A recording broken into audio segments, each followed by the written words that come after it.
This is 𝗪𝗵𝘁, and you are watching my YouTube channel, 15 Minutes with Maz. This channel is aimed to help you and guide you how you can come to United States and study and work here on a scholarship, or how to find fully funded scholarships and other opportunities in the United States. And today we have our guest, and we will ask some questions to learn more about the PhD program application, how we can find PhD programs in United States, what are the funded opportunities that any student can find to apply as a PhD student in the United States, and what are the other challenges that our guest encountered when he was applying for a PhD program in the United States. So thank you so much once again for joining us today, and I will request you to introduce yourself. Thank you, Maz. Hello, everyone. This is Sadam. I'm pursuing PhD in petroleum engineering at University of Texas at Austin. Before coming here, I was working as a reservoir engineer in oil and gas industry in Pakistan, and I had around 10 years of experience. I also completed my master's from University of Oklahoma before starting my PhD. Saddam, thank you so much once again for joining us today. Could you please walk us through the whole journey uh, of your experiences as a PhD student? What was the motivation behind applying to University of Texas Austin? What was the requirements? How did you decide that you want to study and come to United States? So my journey started in July 2023 when I decided to actually go for PhD. And then after completing my masters, I felt I wasn't ready for PhD, so I took a break of 2 years and prepared myself, published more papers, kind of deep dive more into research, and then I prepared myself for the bigger goal. And then in July 2023, I shortlisted a few schools where where I wanna go and pursue my PhD. Like, and then in United States, like when you search for great schools, you generally see uh, which schools have funding. So because in United States, for PhD, most of the schools have the funding, but for masters, they doesn't have. Most of the school doesn't have. So they offer you two kind of opportunities. One is the teaching assistantship, and one is the graduate research assistantship, TA-ship and GRE-ship. So, and then I shortlisted a few schools, and UT was one of them because UT has a higher ranking among other schools. So I prefer to come to UT. And then for the application or the admission process, usually all universities across the US have general criteria. Like for other than other requirements, there are general requirements such as GRE, TOEFL, statement of purpose, and then letter of recommendations. These are the four general requirements that you will find in all US schools, all grade schools across the US, whether it is UT, whether it is University of Oklahoma, whether it is Penn State, any other university. So applying for grade school, you must have these things. So I had fortunately when I was applying, I had 3 out of 4 of these requirements. So I prepared for TOEFL for around a week or two, and then I appeared for exam, and then gave my TOEFL exam as well. So for another important point is the admission timeline. So in United States, most of the schools they start their admission for 2 semesters, like for two kind of timelines. So one is the spring and one is the fall. Fall starts in August and spring starts in January. So I submitted my application for spring 2024, which was the deadline was August 31st, 2023. So I had around 1 month to actually prepare for admission application, and then contact the professors who has funding. So I actually visited the faculty directory, and then I checked which professor has similar research profile then which matches my research goals. So I shortlisted those professors, and then I include their names in my statement of purpose as well. So statement of purpose for PhD, it's actually a essay which includes your academic performance, your research experience, your research goals, and your PhD motivation, and then your short-term and long-term goals, and very briefly, each and every aspect very briefly. So after shortlisting my potential supervisors, and then preparing myself for the by application as well, I contacted those professors via email.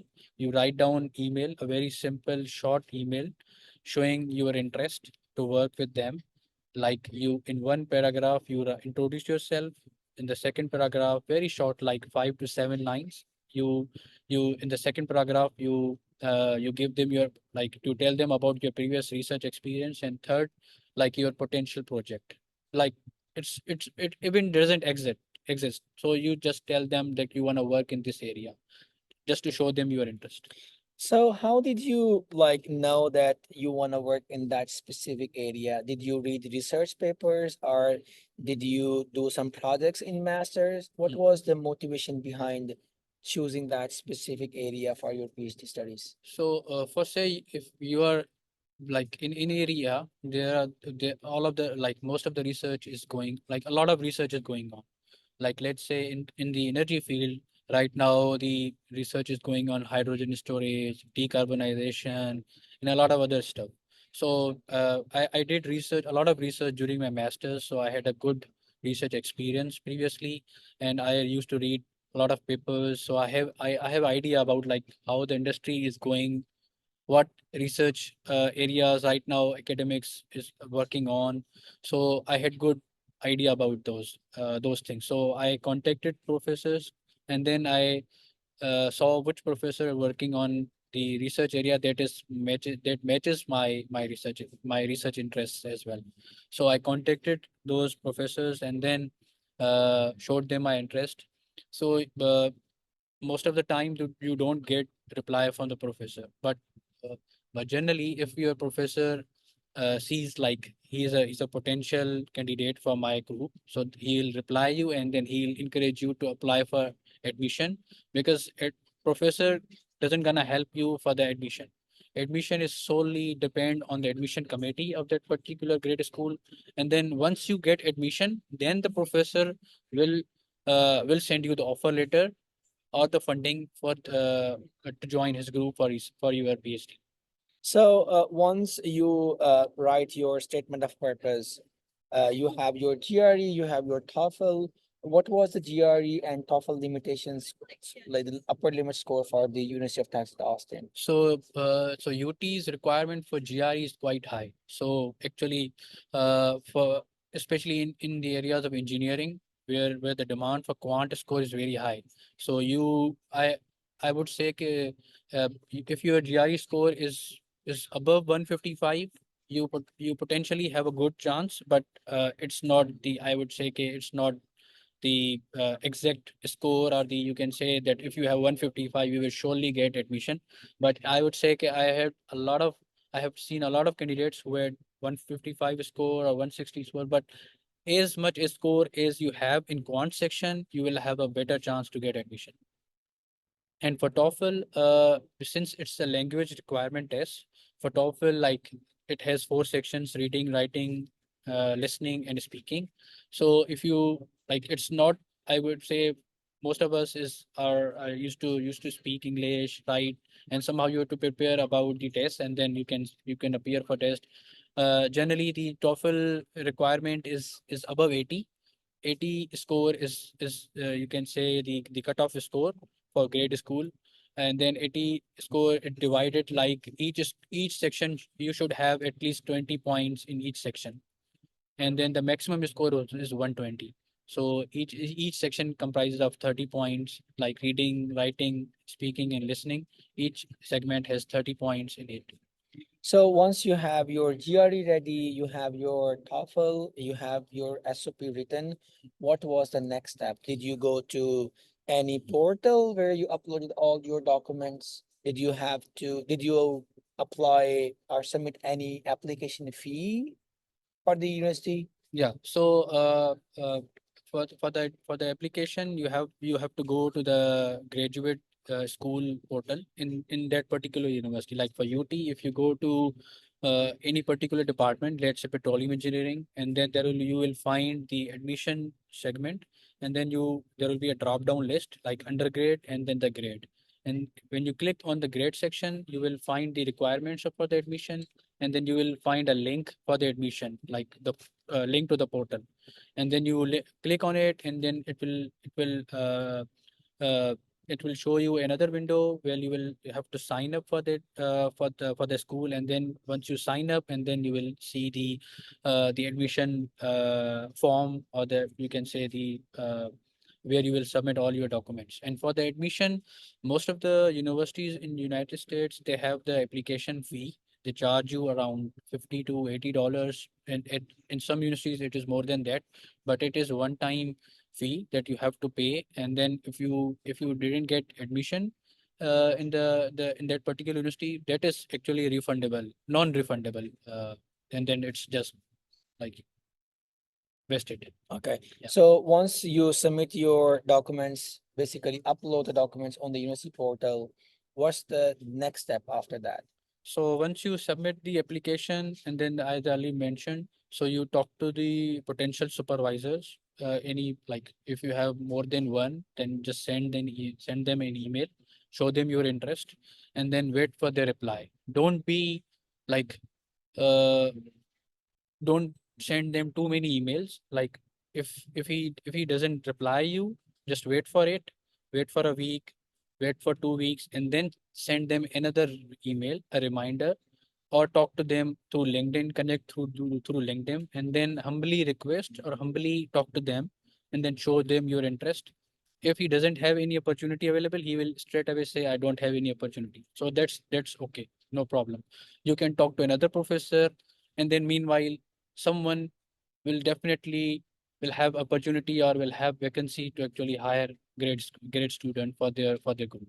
I often get this question like whether should people talk first to the potential supervisors so that they can write their names in their SOP, like statement of purpose, or should they first submit the application on the university portal and then talk to the potential supervisors? I guess it's either is okay. So if you are like for me, I talked to a professor prior to submitting application, and then he motivated me actually.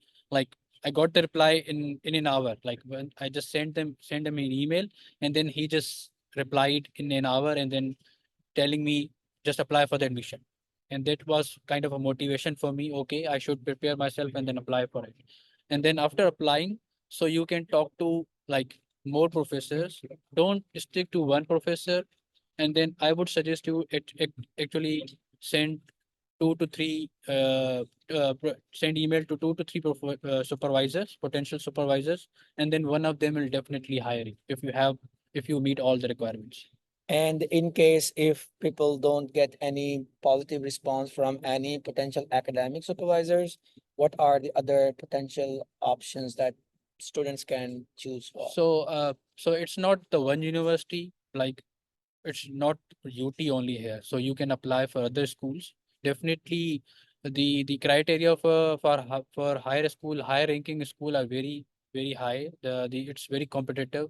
The whole process is very tough, and it's gonna difficult for them to actually choose the best out of them, the applications.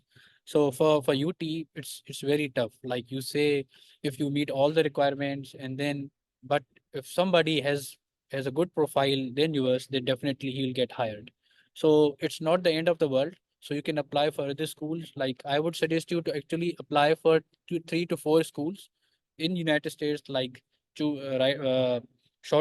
make a list of them, and then make a list of your professors in each university, and then prepare your application accordingly for each school. The general requirement is same in everywhere.